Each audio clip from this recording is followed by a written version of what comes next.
వదినమ్మా ఈరోజు స్పెషల్స్ ఏంటి? ఏంటో చూపిస్తారా? ఒకసారైతే బగారా రైస్ చూసినాం ఎంత బాగా. అసలు బాస్మతి రైస్ తోనైతే బగారా రైస్ వేసినాం, ఎంత బాగుందో చూడండి.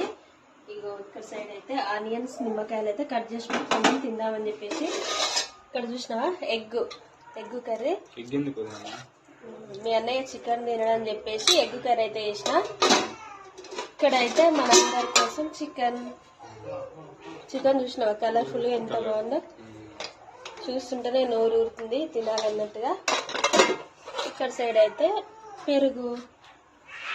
మా స్పెషల్ అయితే ఇది ఈరోజు మా ఆయన బర్త్డే సందర్భంగా మేమైతే స్పెషల్స్ చేసుకున్నాం. మరి మీరేం చేసుకున్నారో కామెంట్ చేయండి. అదే విధంగా చికెన్ ఫుల్ వీడియో కూడా తీసిన, ఒకసారి అయితే పోయి చూడండి వీడియో అయితే. నాకు అన్నిటికంటే బాస్మతి రైస్ అయితే మంచిగా పుల్లలు వచ్చింది, సూపర్ అంటే సూపర్ ఉంది. ఓకేనా?